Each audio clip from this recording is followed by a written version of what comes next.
Gracias, buenos días. El Salvador, miércoles 12 de febrero de 2015. Bienvenidos a Cadena Megavisión, canales 15, 19 y 21. ¿Qué tal? Nos da muchísimo gusto, como siempre, estar con ustedes a esta hora de la mañana. Gracias por sintonizar Diálogo con Ernesto López. Esta mañana de día jueves, varios son los temas que hemos escogido para poder analizarlo desde el punto de vista del gobierno y que han tenido de alguna manera mucha incidencia en la opinión de los salvadoreños. Por ejemplo, y para hablar de casos, digamos, un tanto lamentables, mientras públicamente se debate si existe o no una nueva tregua entre grupos al margen de la ley y las autoridades, las masacres están a la orden del día. La más reciente que tuvimos fue en el sector del Majagual, sumado a otros hechos en los que agentes policiales y efectivos militares están siendo blanco de ataques por parte del AMPA. Pero, ¿qué interpretación le da el gobierno a este escenario? Ayer, por cierto, fue lanzada una serie de medidas por parte del gobierno para poder contrarrestar el tema de las extorsiones y el tema de otros delitos. Algo que creo que es importante analizarlo desde la perspectiva del Ejecutivo. Además, sumaremos otros temas de interés para el país, como son las apuestas que tienen las autoridades para superar nuevos desafíos en materia económica y social. Así es que, para ponernos en perspectiva de esta realidad, como siempre, nos enlazamos con nuestra compañera de labores, Lorena Melara, para que nos dé detalles acerca de lo que vamos a tener esta mañana con nuestro invitado, el vicepresidente de la República. Buenos días, Lorena. Gracias, Ernesto. Buenos días para ti y para el vicepresidente. Como lo mencionabas, hoy por hoy la criminalidad sigue golpeando fuerte a la población salvadoreña y según las autoridades se están haciendo los esfuerzos necesarios para combatir esta situación. De hecho, ayer el presidente de la República hizo nuevos anuncios al respecto. Veamos. Esta vez se habla de un golpe duro a las extorsiones y una multa de 1.2 millones de dólares para las telefónicas que no bajen su señal cerca de las cárceles. La ley especial contra el delito de extorsión. Pero además vamos a presentar también reformas legales para aumentar las penas para quienes provean armas a los grupos criminales. Con un promedio de 10 homicidios diarios y algunos dirigidos desde los penales, el mandatario volvió a enfatizar el traslado de cabecillas, tema cuestionado en la gestión pasada por supuestos beneficios de la tregua. Nosotros estos procesos los queremos hacer en base a la ley. Que es un proceso que hay que hacerlo en una forma adecuada, no en la forma como se hizo anteriormente. Hemos conversado sobre ese tema y celebramos también ya la decisión de retornar algunos sujetos altamente peligrosos al centro de máxima seguridad. Los traslados de los reos, de los cabecillas, tiene que ser de inmediato de nuevo a un penal de máxima seguridad. No es posible que estén como niños en recreo. En los anuncios también se reveló que el Consejo de Seguridad priorizará su trabajo en 6 municipios, entre estos Ciudad Delgado y Santa Ana. Ernesto, según las autoridades, las medidas también incluyen la depuración del sistema penitenciario, pues de todos es sabido que adolece de fallas. Con esto vuelvo contigo para el análisis. Adelante.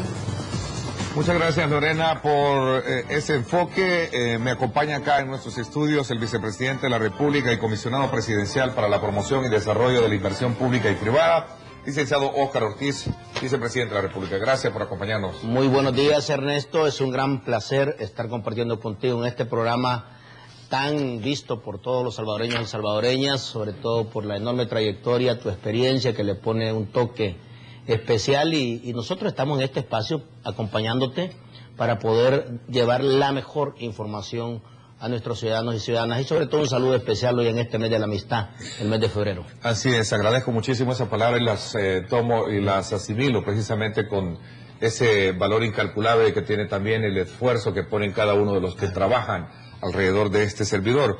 A ver, antes de poder entrar en detalle, no solo hablar de aspectos que están incidiendo muchísimo en la preocupación de los salvadoreños, sino que hablar también de lo que el gobierno está haciendo para revertir todo esto, y si lo queremos ver desde el punto de vista del ejercicio que le corresponde a la vicepresidencia, como es el caso de la promoción y el desarrollo de la inversión en el país. Quiero presentar estos cuadros que en algún momento han tenido y siguen acaparando la opinión de los salvadoreños como un punto preocupante, que es el tema de la inseguridad que se está viviendo. Sí, claro. Ayer, por cierto, en el programa Los Protagonistas, Tu Voto 2015, tuvimos la participación de candidatas a diputadas abordando ese tema, y quiero presentar un poco, en resumen, lo que el día de ayer a las 8 de la noche por Canal 21 tuvimos a bien conocer de que participaron en nuestro programa. Veamos.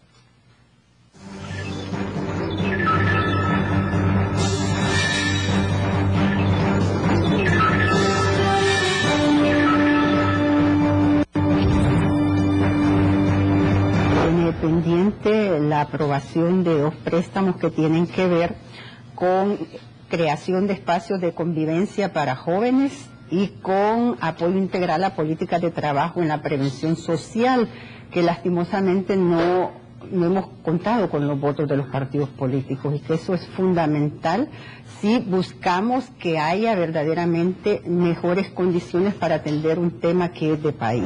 He sido una diputada muy responsable, que he estado apoyando a través de las iniciativas para reforzar el presupuesto tanto de la Fiscalía General de la República, de la Corte Suprema de Justicia, como de la Policía Nacional Civil y el Ministerio de Seguridad Pública. Creo que como diputada responsable he dado mi apoyo y lo voy a seguir dando en la medida de lo posible, que sea para proteger a todos los ciudadanos y ciudadanas, que es la responsabilidad de nosotros como funcionarios públicos, cuidar de la ciudad. Tomemos un préstamo, por ejemplo, reciente que aprobamos, fue un préstamo para el sistema penitenciario, fueron 71 millones de dólares, y todavía no hemos visto los cambios en las cárceles. Yo quiero recalcar una cosa, no es solamente un tema de recursos, es un tema también de voluntad, es un tema de capacidad, es un tema de ejercer la autoridad y poner orden en el territorio, y eso es lo que la gente quiere ver. Por supuesto, un liderazgo de los esfuerzos, pero no solamente un tema de recursos. No hemos dado el apoyo por una sencilla razón. Creemos que debe de ser en el contexto de un acuerdo integral y que todavía no se ha producido. Este es un tema de país. A veces ellos se comportan como que si fuera un tema exclusivo del partido, y así no se va a poder avanzar precisamente para tener un plan de país que enfrente a la delincuencia. Y en ese contexto entonces estar apoyando pequeños préstamos para acciones puntuales, creo que estaríamos fuera de lo que debe de ser. La generación de empleo, todos estos son esfuerzos que nosotros estamos dispuestos a apoyar, pero el gobierno también tiene que asumir su papel, el gobierno tiene que generar esa confianza, el gobierno tiene que estar dispuesto a presentar ese Plan Nacional de Seguridad, que es algo que no se ha conocido. No es solamente un tema de recursos, no es solamente de buscar culpar a los otros partidos políticos de la ineficacia que ha tenido el gobierno en atender ese grito, ese clamor de la población por la inseguridad. ¿Generar confianza a quién? ¿Al partido Arena o a la ciudadanía? Me parece que ahí está la diferencia, ahí están los desafíos, y cuando uno va al territorio, y los que vivimos verdaderamente en zonas que no son las zonas con el nivel de seguridad, nos damos cuenta el tipo de respaldo que la población está pidiendo y que está teniendo a través de la policía comunitaria. Yo lo que veo que cuando hacen aparecer, pues el partido de gobierno hace aparecer como que Arena no quiere votar, Arena no quiere apoyar, eso es un mensaje negativo, porque hace ver como que si Arena no estuviera a favor de las necesidades de la población, y en realidad es el gobierno el que no actúa. Nosotros vivimos en una situación de inseguridad en todas las comunidades y en todo el país, tan brutal que no necesita ningún partido. Bueno, esa era parte de lo que vivimos ayer, precisamente en el abordaje de esta temática, que creo que ahora vamos a sellar desde la perspectiva de cómo lo examina el vicepresidente de la República y cómo, digamos, están actuando de conformidad a esos aspectos puntuales. Hacer crecer la economía, resolver el problema de seguridad, o resolvemos el problema de seguridad primero y luego nos vamos a resolver el tema económico.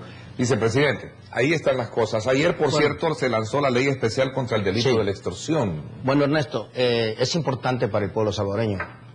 Hay que enfrentar los dos temas de manera simultánea. Un país más seguro, como lo ha dicho nuestro presidente, en las grandes prioridades del país, y un país económicamente fuerte. y un país que apueste por invertir masivamente mayores recursos por la educación. Estos tres grandes componentes de nuestra gran apuesta en el plan quinquenal es la que está en marcha.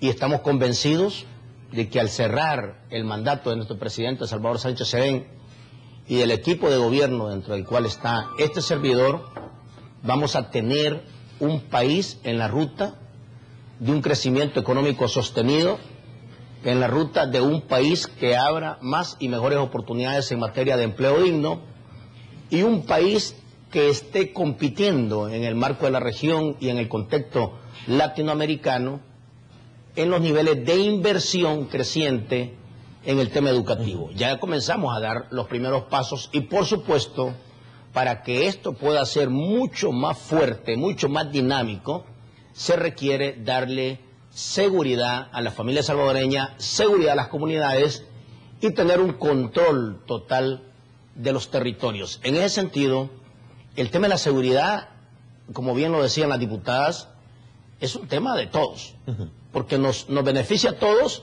pero también nos afecta a todos, impacta de manera negativa en nuestra economía nacional. Cuando no tenemos niveles aceptables de seguridad ciudadana en cualquier país, en este caso la región, y El Salvador no es la excepción, lo que se ve golpeado es la calidad de vida de nuestras familias, del salvadoreño y la salvadoreña, y sobre todo también se ve impactada la micro, mediana, pequeña empresa, y encarece los procesos de activación económica también para la gran empresa. Y esa es la realidad que hemos tenido en las últimas décadas. En ese sentido, para nuestro gobierno, el tema de la seguridad es de primer orden. Y en esa dirección, desde que tomó el mandato nuestro presidente y este gobierno nacional, comenzamos a movernos en esta dirección. Digo, por ejemplo, escuchando el debate entre las diputadas, que me parece que ha sido, cada quien tiene una perspectiva importante sobre la temática, lo primero que se abrió fue un diálogo amplio, que nos permitiera recoger el espíritu, que nos permitiera recoger el aporte, que nos permitiera recoger las propuestas de los distintos sectores de la vida nacional. Ya aquí hay una cantidad de actores y sectores que tienen y han venido construyendo propuestas sobre este tema. ¿Y cómo se sintetiza este esfuerzo de concertación? A través de la creación y la puesta en marcha, el año pasado, del Consejo Nacional de Seguridad Ciudadana, que es la expresión más amplia, una expresión estructurada, que se ha creado de manera permanente con sectores públicos y no públicos, incluyendo con actores políticos, que nos permita estar permanentemente intercambiando sobre los pasos, las medidas y las acciones que tenemos que dar. De hecho, como primer producto de este esfuerzo, ya se tiene una propuesta integral para abordar el tema en materia de política pública y toda una estrategia trazada que contienen un conjunto de acciones que fueron entregadas al presidente de la República en un acto especial el último trimestre del año 2014 y que representa la base sobre la cual estamos trabajando todas las iniciativas. En esta propuesta, básicamente, hay tres grandes componentes, que es todo el enfoque de la prevención, que es la base de todo, que es las acciones masivas que estamos desarrollando, todo el esfuerzo de conexión con los territorios, todo lo que tiene que ver con el fortalecimiento de los espacios en materia de deporte, de cultura, de todo lo que tiene que ver con el circuito escolar, de todo lo que tiene que ver con generación de oportunidades, de cómo lanzar puente con los niños, con las niñas, con los jóvenes, etcétera. La prevención es la base, es la que nos va a permitir a nosotros desmontar factores de violencia en el corto y en el mediano plazo. Pero luego está la otra parte, que es la represión del delito, que tiene un peso importante. No podemos dejar debilitado esta parte, este componente, y todo el componente de lo que se llama la rehabilitación y la reinserción, el espacio para que nosotros podamos también trabajar dentro del sistema penitenciario, con un sistema penitenciario que sea capaz de hacer cumplir las penas, pero también, Ernesto, que sea capaz de rehabilitar a todas aquellas personas que estando privadas de libertad o estando pagando o estando en el tiempo de pagar su pena, están en la disposición de generar un marco de rehabilitarse.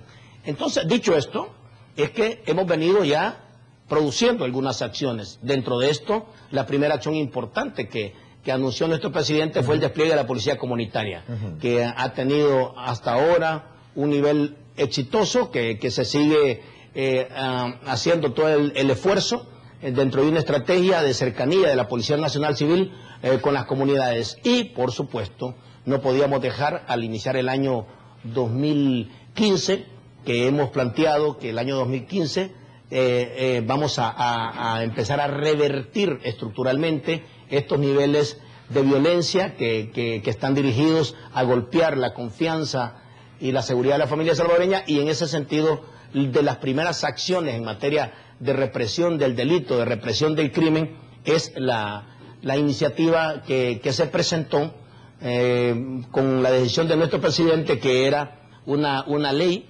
especial para poder garantizar la protección de nuestros policías, de nuestros fiscales, de nuestros jueces. Había que mandar un mensaje muy claro a estos criminales, a todos los que atenten contra policías, contra jueces, contra fiscales o contra personal activo del sistema penitenciario, que cualquier acción en contra de las instancias establecidas en materia de seguridad pública sería y va a ser castigada duramente, no solo en el campo de la persecución, sino también a la hora de sancionar ese tipo de delitos. No podemos permitir que se vaya a establecer una línea sistemática de estar atentando contra la autoridad establecida. Y en ese sentido fue muy claro, y nosotros agradecimos el apoyo tanto de la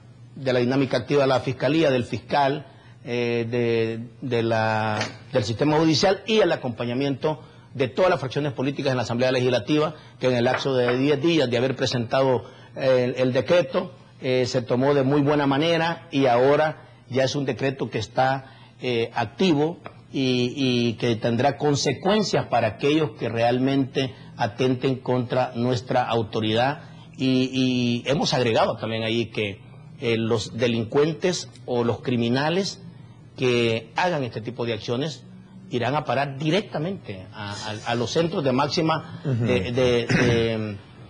al centro de máxima seguridad, como se le conoce ahora al centro penitenciario de Zacatecoluca, porque en el futuro tendremos otros de ese tipo. Y ahora, en el seguimiento de esta estrategia de perseguir y golpear el delito y de reprimir el delito, es que se ha presentado también esta ley, esta iniciativa de ley por parte de nuestro presidente y de todo el equipo de seguridad, que se llevó ayer a la Asamblea Legislativa, que se presentó en conferencia de prensa, que es contra la extorsión. O para enfrentar el tema del delito de la extorsión. De manera más fuerte, de manera el delito más de la extorsión. Sólida, el delito de la extorsión. Y que ahí tiene tres grandes componentes. El primero, que es garantizarle a aquella persona, familia o comunidad que está siendo golpeada por la extorsión, que con un mecanismo mucho más expedito, sin exponerlo tanto, ¿verdad?, pueda procesar ese tipo de denuncias a través de querellantes, y estos puedan representarlo para iniciar el esfuerzo de no solo de investigar con las instancias correspondientes, sino para tratar de garantizar que se castigue este tipo de acción contra las personas, contra las familias y contra las comunidades. En concreto, para entender un poco este punto, y me parece que es bien interesante detenernos ahí para decirle a la población, donde si usted está siendo extorsionada, usted puede poner la denuncia, si no se siente en confianza, a través de un querellante, sí, claro, o buscar ese servicio, para poder hacerlo. Claro. Es decir, esa es una cosa bien interesante. Si usted está siendo extorsionado, tiene porque la facultad hasta ahora de que alguien que lo represente. Sí, porque hasta ahora la legislación nuestra, y así es el procedimiento, lógicamente no teníamos una situación extraordinaria como la que estamos represente enfrentando. Para denunciarlo, no estoy diciendo para que le vaya a entregar la extorsión, ¿verdad? Entiendo, ¿no? Para que lo represente en la denuncia y se ejecute en la Sí, porque eso lo que implica es que tú expones menos a la víctima y no la vamos a revictimizar, o sea que no la vamos a exponer en situaciones que no tienen sentido. Esto sin duda alguna va a implicar y va a generar un mayor impacto en la persecución de este delito. Nosotros, como siempre tú escuchaste cuando hablábamos de este tema de seguridad, Ernesto, yo te decía, hay que tener un poco de calma, pero vamos a presentar una serie de iniciativas con la decisión de nuestro presidente y de todo el equipo de gobierno para castigar duramente a este tipo de acciones contra la vida y el patrimonio de la familia salvadoreña. Entonces, lo de los policías fue el primero, de los jueces y los fiscales. Este es el segundo, que además de este tema de facilitar el mecanismo, el proceso, fortalece las penas para que el que extorsiona. Y aquí la gran diferencia, para que el pueblo salvadoreño lo sepa, y estamos convencidos que los diputados y las diputadas nos van a acompañar, porque este es un esfuerzo de todos y de todas, así como se ha hecho en el marco del Consejo Nacional de Seguridad Ciudadana. La Fiscalía en esta misma iniciativa ha estado muy activa y ha contribuido mucho el señor fiscal y todo su equipo. De hecho, ayer estuvo en la conferencia de prensa acompañando a nuestro presidente de la República. Y aquí el segundo gran elemento de este decreto, de esta propuesta de decreto, es que el castigo no solo es para el que ejecuta. El castigo fuerte es para el que dirige. El castigo fuerte es para el que facilita que el negocio y que el acto criminal se ponga en marcha. Por ejemplo, tú sabes que en la extorsión muchas veces quien va a recoger el dinero es un menor de edad, los casos que se están dando en muchos lugares. Pero digamos que no solo es el menor de edad, digamos que es una persona ya mayor de edad, pero detrás de esa persona hay otros que están organizando, que están decidiendo y que están mandando en ese tipo de acciones. Pero también hay otras estructuras que son las que recogen el dinero, son las que concentran el recurso, son las que manejan el tema financiero. Entonces, toda esa red, desde el que decide, el que ejecuta y el que colabora, está dentro de la iniciativa de ley que deben de ser castigados. Nosotros hemos dicho, vamos a desarmar las redes de la extorsión, vamos a golpear al crimen, vamos a golpear la extorsión, y la vamos a golpear desde su red de organización hasta sus niveles de ejecución, por una simple y sencilla razón. La extorsión es lo que más nos está afectando en el plano económico, al pequeño, al mediano empresario, a la industria cañera, al sector cafetalero. Es decir, la extorsión es la que también le da la sangre, la vida a este tipo de crimen organizado, porque es la que le fortalece económicamente. Y el otro gran aspecto que está contenido en esta iniciativa de ley que ha sido presentada en nuestra Asamblea Legislativa,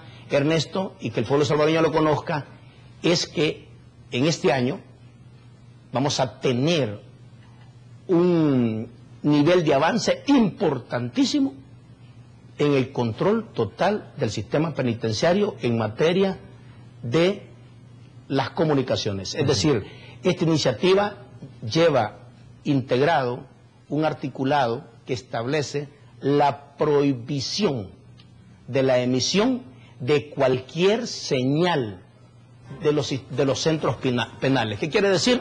Que a partir de la entrada en vigencia de este decreto no vamos a estar discutiendo que si hay alguien que tiene señal, que si no tiene señal, que si hay una torre que está cerca, simple y sencillamente el derecho colectivo priva sobre el particular. Es decir, simple y sencillamente va a quedar totalmente prohibido en un radio que cualquier operador que funciona en nuestro país a lo largo y ancho de nuestro territorio nacional pueda estar emitiendo señales dentro de un circuito conocido como centro penitenciario y que lo que busca es cortarle todos los mecanismos de comunicación a aquellos criminales que desde el sistema penitenciario están reproduciendo factores de crimen, factores que están llevando inseguridad a la familia salvadoreña.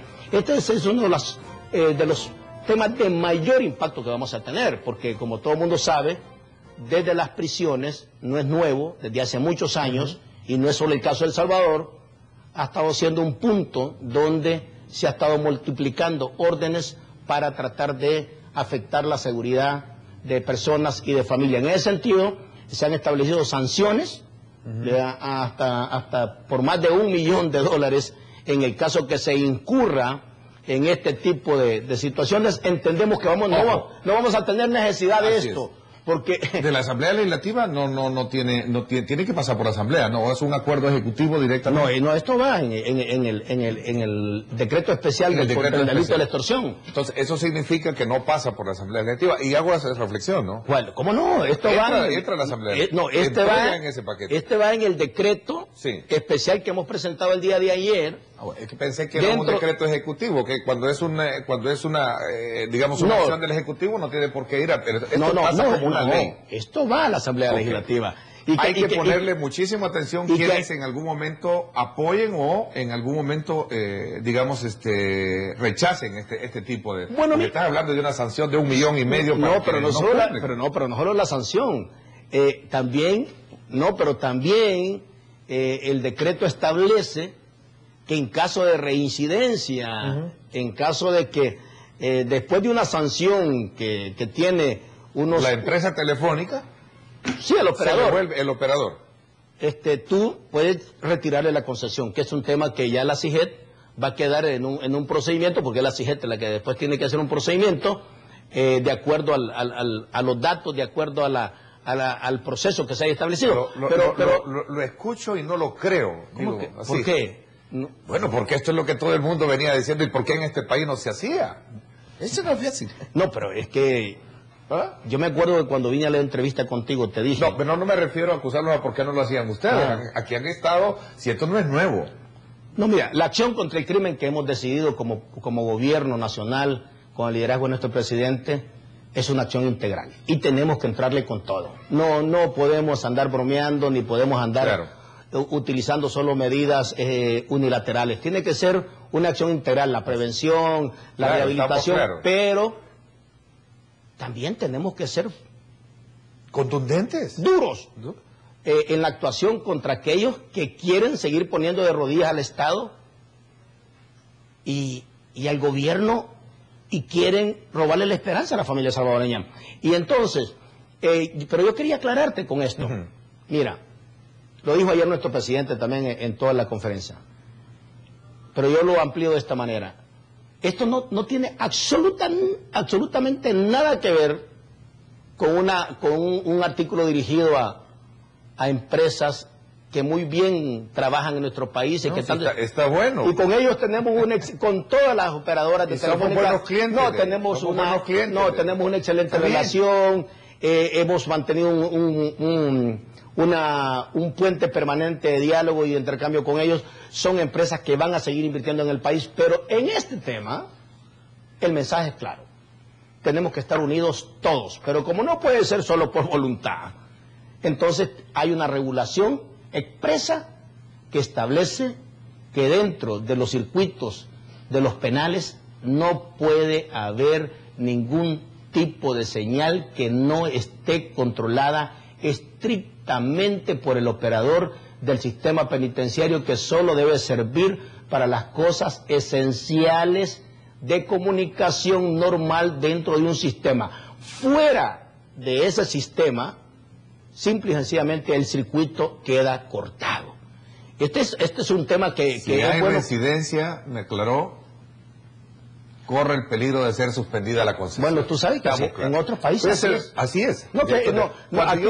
Cuando yo hice la reflexión, perdón, vicepresidente, cuando yo hice la reflexión de lo escucho y no lo creo, es porque todo el mundo sabía que desde hace tiempo tendría que haberse hecho eso. Y no estoy hablando del gobierno, ya claro, porque esto también lo pudieron haber hecho los gobiernos anteriores y no lo hicieron. Bueno, tú sabes que lo diferente de esto es que nuestro presidente lo primero que hizo en el año anterior fue construir el escenario del Consejo. Porque escuchaba en el debate de las diputadas que pareciera que son medidas unilaterales. Y no, hubiera sido unilateral si desde el inicio lanzamos este tipo de acciones sin tener una base de concertación establecida, como lo hemos tenido con el Consejo Nacional de Seguridad Ciudadana, con la propuesta integral que recibió el presidente y ahora con las acciones equilibradas que estamos haciendo. Y cuando digo acciones equilibradas, no me estoy refiriendo a acciones que sean confundidas con debilidad. Son acciones que tienen que llevar la fuerza que se requiere de acuerdo a la gravedad del tema que tenemos. Y la gente y el país estará de acuerdo con nosotros. Por supuesto. Que hay que actuar. Esta es una iniciativa, y después te digo las otras cosas que contiene el esfuerzo me parece. Hay que tenderle la mano a todo aquel que quiera, delincuente,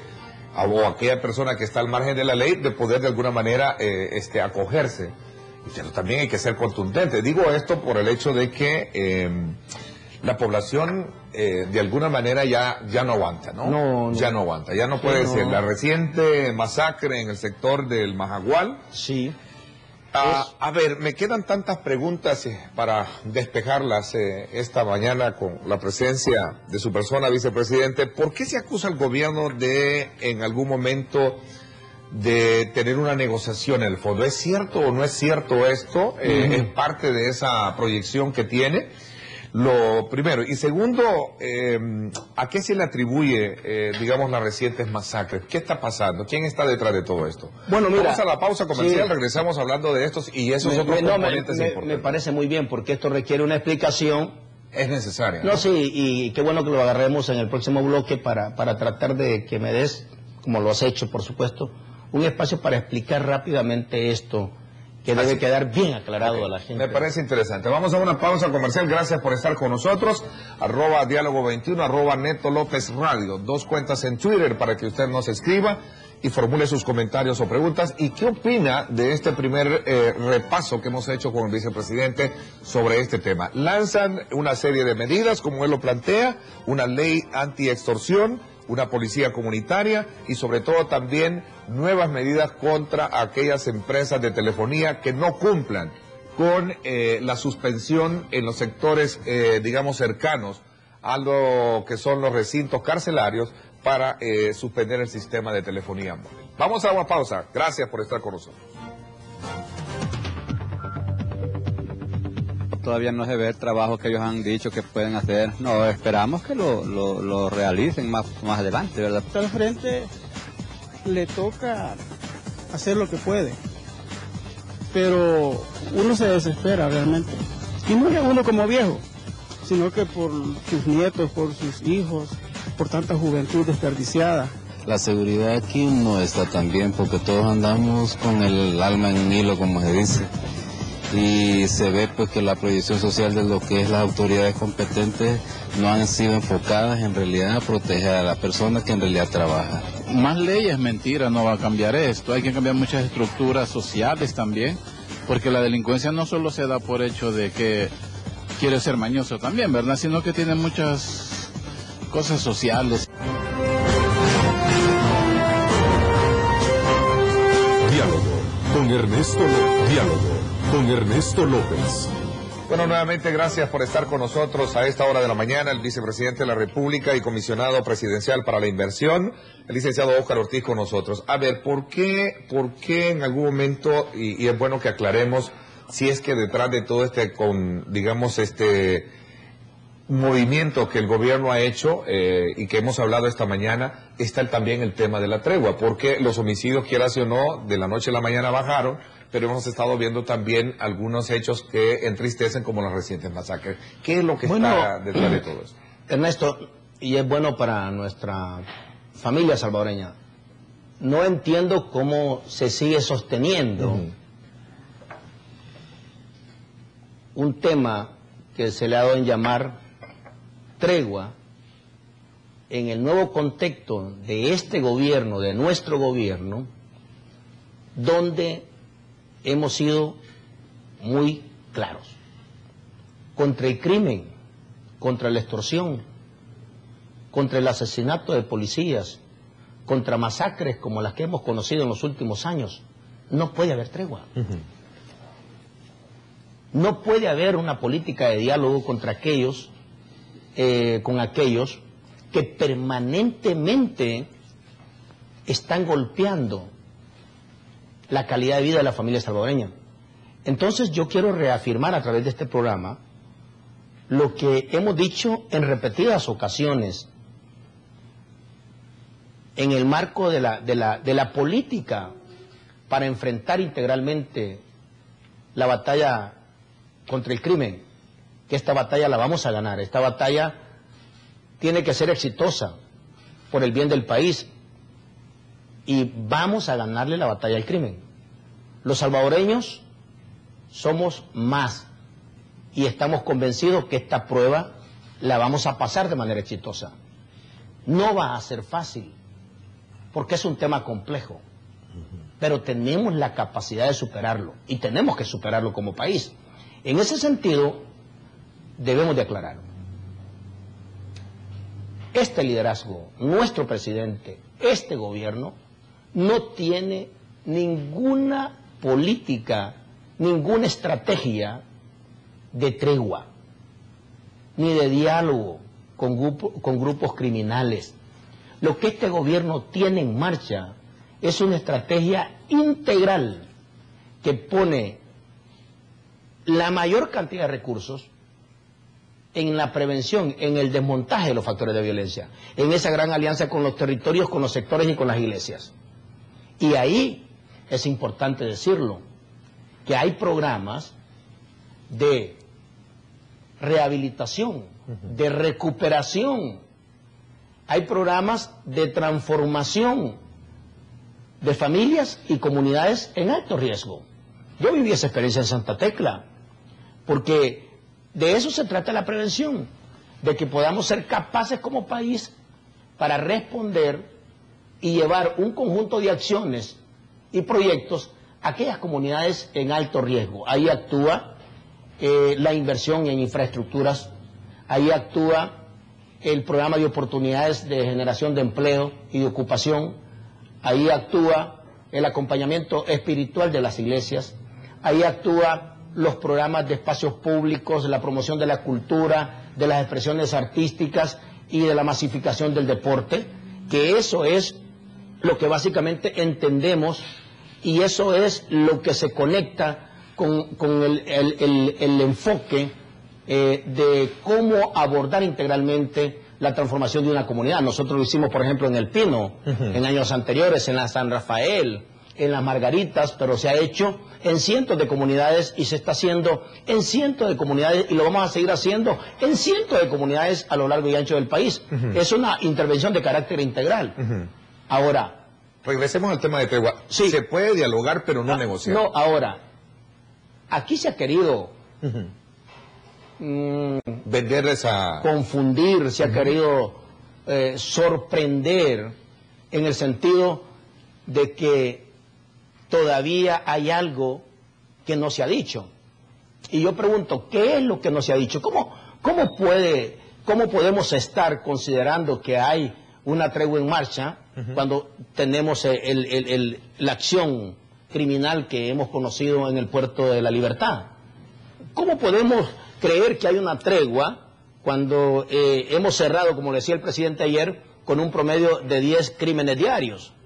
¿Cómo creer que puede haber tregua cuando tenemos un policía, un joven policía, que fue muerto en Salitrillo, que fue acribillado y expresamos nuestro pésame como gobierno en su momento, hijo de una policía que es cabo, y que de manera artera disparó contra 3 policías del puesto. ¿cómo podemos considerar que hay tregua cuando estamos siendo golpeados por este tipo de hechos? Entiendo que fue un menor. ¿Hay posibilidades de romper todo acuerdo para poder de alguna manera juzgar a los menores? Bueno, ahora es una medida que también... Pero te quería terminar con este tema porque yo lo dije y el presidente lo ha expresado también. Yo lo he dicho y lo han dicho nuestros funcionarios de seguridad pública, que por 10, por las 50, por las 100, por las 150 veces hemos dicho que nuestro gobierno no tiene una estrategia de tregua. No le podemos dar tregua al crimen. Esta batalla requiere el concurso de todos. Distinto es que el papel de las iglesias, que el papel de aquellas instituciones humanitarias, que el papel de aquellas instituciones no gubernamentales que están contribuyendo en esta estrategia integral, lleguen al corazón de las personas, lleguen con su acompañamiento espiritual a aquellos que necesitan de la palabra, porque yo siempre he dicho, Dios está en todas partes, debe llegar a todas partes, la palabra no se le puede negar a nadie, pero no confundamos entre una acción necesaria de este tipo y de estas características con una política pública que tenemos en marcha. Entonces, yo creo que es importante para dejar saldado este tema, porque necesitamos que la situación sea abordada con la mayor seriedad, ¿no?, por todos los actores, por los medios de comunicación, por el sector político, por los partidos políticos, etcétera. Entonces, nos queda claro que no han establecido ninguna negociación con el traslado de los responsables del grupo de cabecilla. Pero hay dos cosas que tú preguntabas. Hay una decisión que todos aquellos cabecillas de grupos criminales que sigan desarrollando activamente acciones que tengan un impacto directo en la seguridad de la familia salvadoreña y que estén reproduciendo factores de violencia fuera del sistema penitenciario, puedan ser trasladados a los centros de máxima seguridad, y donde ya está una legislación que establece que en estos centros no hay ningún tipo de beneficio penitenciario. Es lo que se llamaría en concreto un aislamiento casi total, en el sentido de que lo que reciben, por supuesto, es el sol necesario, pero no hay... ¿Cuántos de los que han sido protagonistas ya están? Bueno, ya ha comenzado el proceso, y lo que sí te puedo decir es lo que el presidente expresó el día de ayer.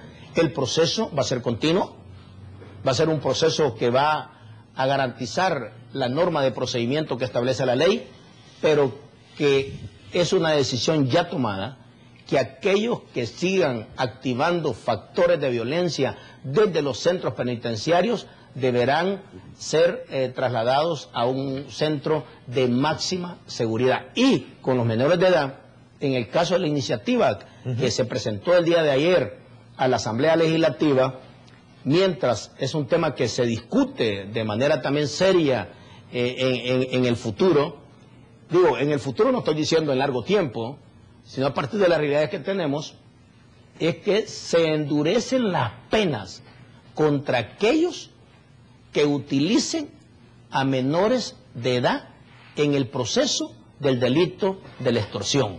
Es decir, Juan Pérez. ¿Puede el Estado renunciar a esos acuerdos internacionales para poder de alguna manera a todo menor ser juzgado como adulto? Bueno, no es el debate todavía en este momento. La ley no incorpora eso todavía. Pero el número de incidencias reincidencias de menores de edad... La ley todavía no plantea un cambio en ese sentido, pero será parte de un debate obligado que el Consejo Nacional de Seguridad tendrá que hacer para ver un abordaje. Entiendo que ya lo propuso. Sí, pero todavía no se ha convertido en ninguna iniciativa. ¿Vamos a seguir entregando muertos entonces hasta para llegar a ese debate? Pero vamos a ver, Ernesto, es que nosotros vamos en un proceso que es lógico, estructurado, sistemático, para que el abordaje sea completo. Por ejemplo, policía comunitaria, los mecanismos de concertación, la ley especial para aquellos... De extinción de dominio.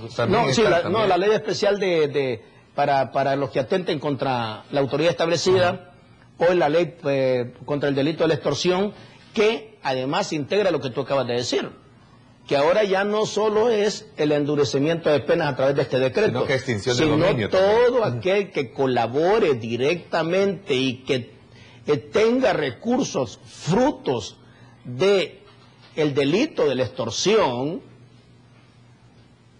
se someterá al proceso de la ley de extinción de dominio. O sea, si un grupo criminal, una red criminal que está metida en el delito de la extorsión y a través del proceso se comprueba que ha acumulado patrimonio o lo que se conoce dinero a través de ese procedimiento, de ese delito, todos esos bienes, todo ese dinero prácticamente puede ser y debe ser quitado a esa red, a ese grupo y a esas personas. O sea, golpear patrimonialmente y golpear financieramente a estas estructuras, porque ese tema no estaba claro y generalmente tú cometes el delito, te condenan, pero no te tocan el patrimonio. Entonces no puede ser.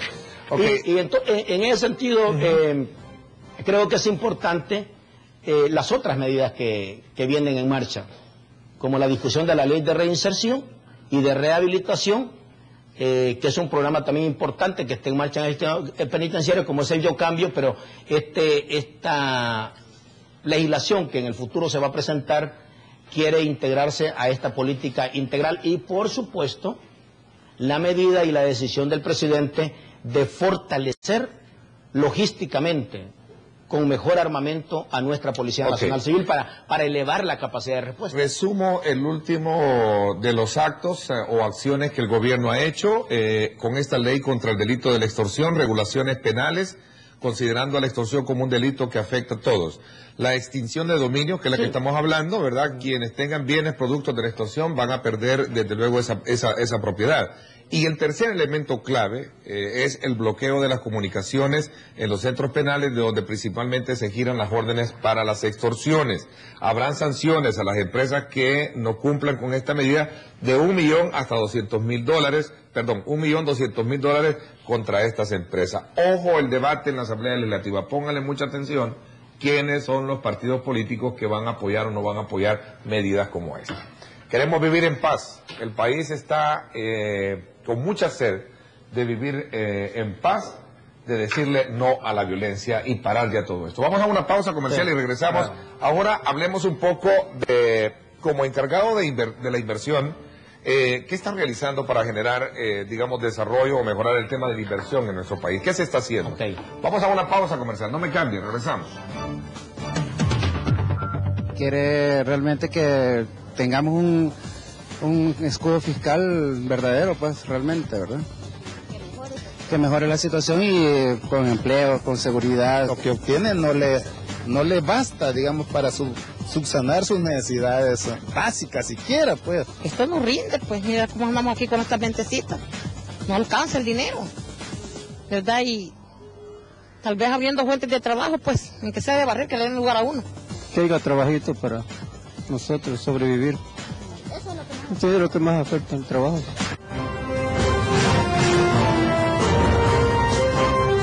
Diálogo con Ernesto López. Bueno, gracias nuevamente por estar con nosotros a esta hora de la mañana. ¿Qué resolvemos primero? ¿La seguridad o el problema económico? Bueno, yo te decía al inicio del programa que ambas cosas hay que resolverlas de manera simultánea, eficientemente. Crecimiento económico y seguridad ciudadana son dos componentes donde se desplaza un tren que requiere de ambos carriles. El tren del desarrollo, el tren de la prosperidad, el tren de la certidumbre, el tren de la esperanza. Y en ese sentido estamos apostando con medidas serias para resolver de buena manera estos dos grandes desafíos que tenemos como país. En la parte económica, porque ya hablamos de la parte de seguridad y de cómo lo estamos enfrentando, lo vamos a seguir enfrentando. En la parte económica, hay que decirlo, que hemos cerrado el año 2014 con optimismo.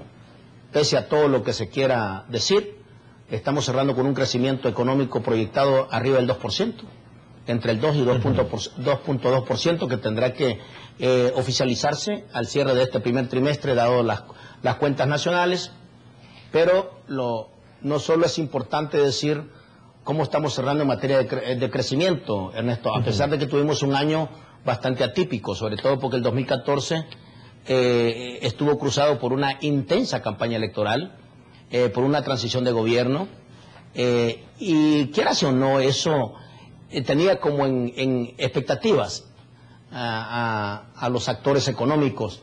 El segundo semestre empezamos a ver un cambio en ese movimiento y, por supuesto, yo digo siempre, el año 2014 fue bueno, si tomamos en cuenta por la transición que hemos pasado en términos de una elección presidencial, pero el año 2015 va a ser mejor.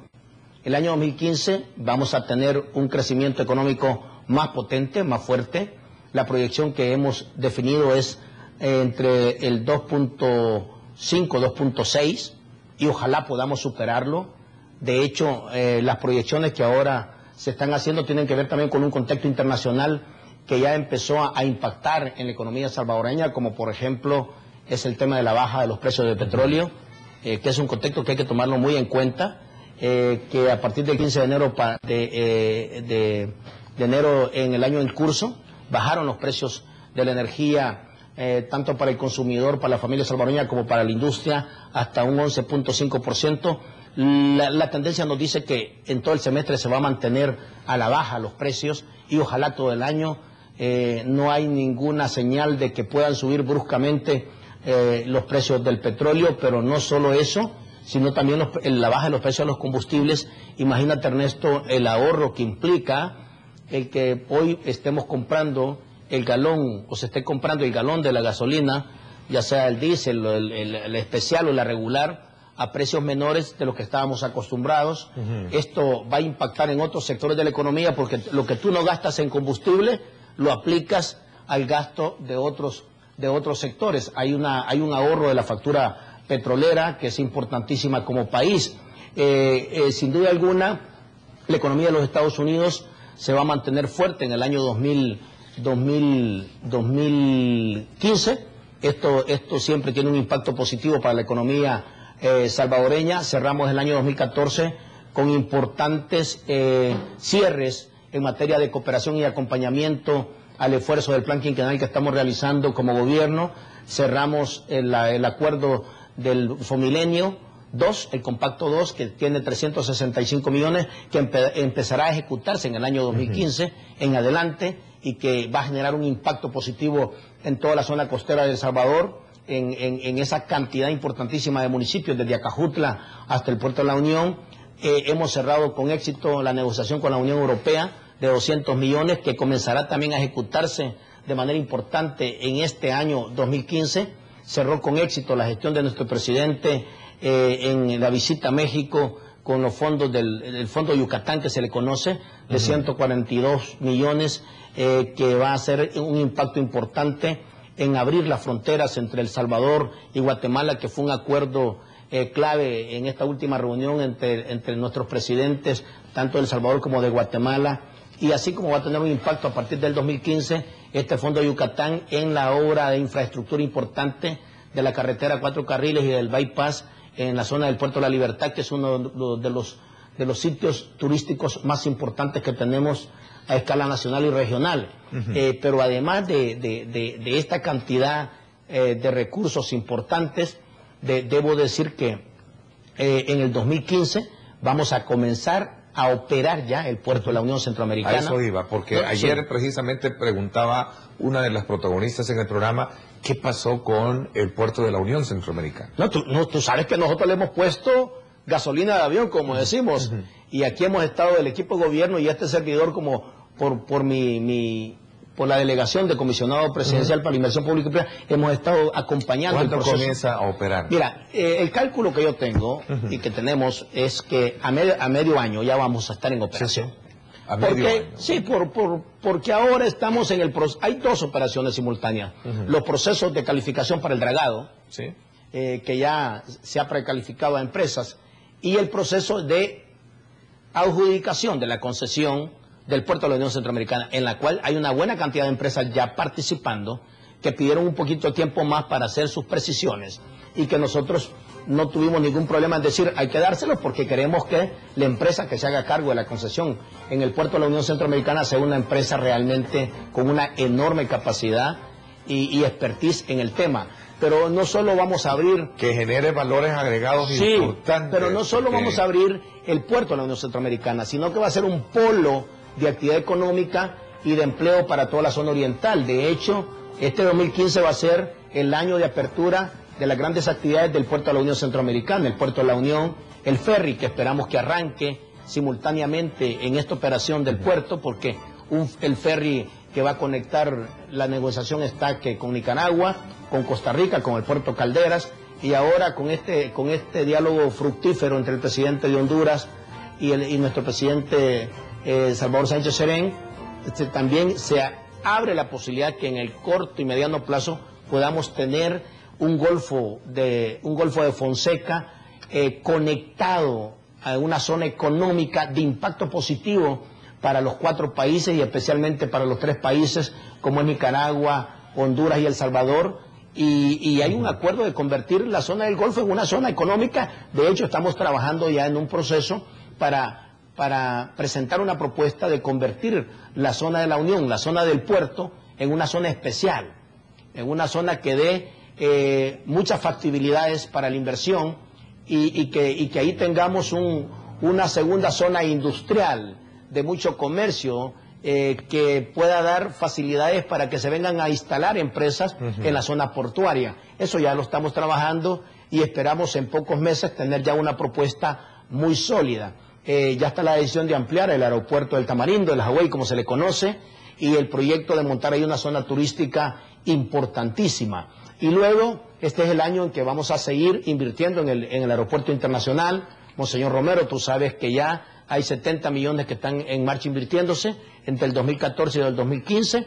Este año vamos a cerrar con esa inversión de los 70 millones y la decisión de ampliar el aeropuerto internacional, que es una plataforma de las más importantes en toda la región. Por supuesto. Y además, ahí también ahora estamos movilizando importante inversión privada, como es el tema de Aeromán, como es el tema también ahora de multiplicar otros servicios. Está en proceso de licitación los parqueos, se va a abrir una nueva sala de espera que va a ser importantísima para la gente que día a día espera a las personas que hacen uso de nuestro aeropuerto. Y bueno, tú sabes que hace poco inauguramos el tema de los brazos nuevos, que son los 11 brazos. Sí, sí. Está en mejoramiento permanente el aeropuerto. Esa plataforma es como el corazón de toda la plataforma logística. Y este año vamos a comenzar a tener el impacto de las inversiones en toda la plataforma energética. Es decir, es un año en el cual la inversión pública y la inversión privada se va a dinamizar mucho más de lo que tuvimos en el año 2014. Yo tengo la total convicción y también la certidumbre y el optimismo que el 2015 vamos a tener más inversión privada y vamos a tener una mejor ejecución de la inversión pública. Ok, voy a hacer la última pausa comercial. ¿Qué pasó con el Citran? Bueno, sí. ¿Qué pasó con una el buena Citran? pregunta, sí. Es una muy buena pregunta, Sí. Es un buen tema, genera muchas interrogantes y qué bueno que vamos a hablarlas esta mañana. Vamos a la pausa.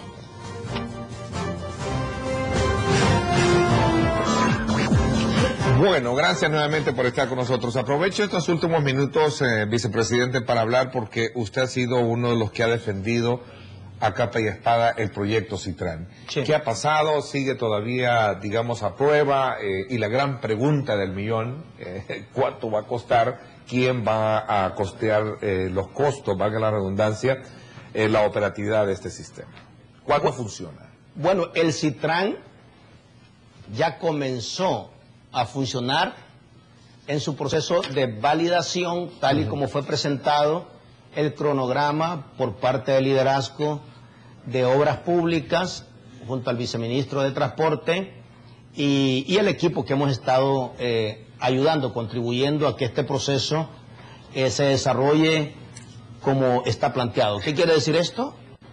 Que ahora lo que tenemos es un tiempo donde las unidades están asentándose, el sistema se está familiarizando, el sistema está permitiendo que el usuario futuro conozca la manera en cómo utilizarlo y además ha servido para garantizar que todo el proceso de reordenamiento en la zona, en el sector, en el perímetro, se pueda garantizar sin mayores problemas para cuando entre en funcionamiento completo, que será a partir del 21 de marzo en adelante. Lo que tenemos es que a partir del 20, como lo establece el cronograma de febrero, vamos a meter el doble de unidades. Hasta ahora hay un promedio de 7.000 personas moviéndose diariamente en el Citran, en el mecanismo que se ha puesto, que sin costos para validar el sistema, pero ya a partir del 21 de febrero vamos a tener un promedio entre 16.000 y 18.000 personas moviéndose diariamente en el Citran, dado que van a estar hasta un promedio de 20 unidades, y a partir del 20 de marzo, de acuerdo al programa establecido, comienza toda la operación y, como se ha dicho, en el mes de marzo ya estará el equipo presentando la estructura tarifaria que se ha comunicado al pueblo salvadoreño, que va a ser una estructura accesible, una estructura que tendrá, como el sistema ya lo integra, una línea especial para personas con discapacidades y sobre todo también para estudiantes universitarios y tercera edad. Pero además el Citran está mostrando lo diferente de un sistema moderno de transporte. Ustedes hicieron algunos reportajes, Ernesto, de cómo la gente se siente ya en este nuevo sistema, y es increíble la diferencia que estamos notando. Hay que decirlo que cuando el Citran en los próximos meses esté funcionando completamente y esté al tope con las más de 200 unidades que se tienen proyectadas, se van a transportar un promedio de 400.000 personas diarias desde la zona de Ilopango, Soyapango hasta el centro de San Salvador en la primera versión. Y esta tarifa, vicepresidente, que va a ser accesible, digamos, yo escuché la vez pasada que no iba a subir más de, digamos, menor al precio que tenía, pero no mayor de 40 centavos, porque se soslaya mucho. Bueno, va a ser un promedio que perfectamente por la calidad del servicio, por la seguridad del servicio, por la apertura y la capacidad que el sistema va a dar para que el usuario pueda contar con un servicio de calidad.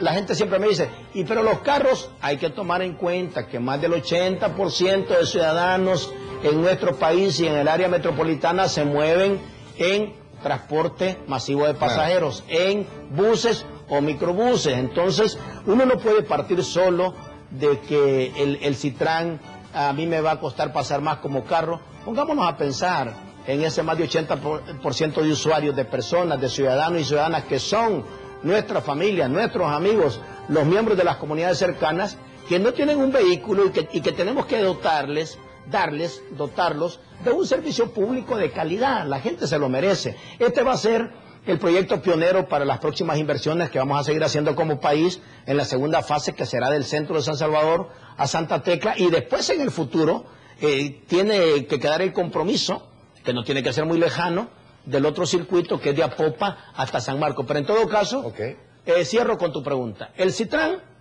va bien? El programa operativo que se propuso va caminando en el día a día como se pensaba. Eso esperamos. Vamos a tener a partir del 20 de marzo en adelante funcionando de manera completa ya el sistema, que va a ir creciendo gradualmente, pero ya con todo su sistema. El tiempo se me fue, gracias, le agradezco muchísimo, vicepresidente. Gracias, éxitos en esa jornada. Usted, amigo, gracias, pásenla bien y como siempre recuerden lo más importante, amar a Dios sobre todas las cosas. Lideramos el camino.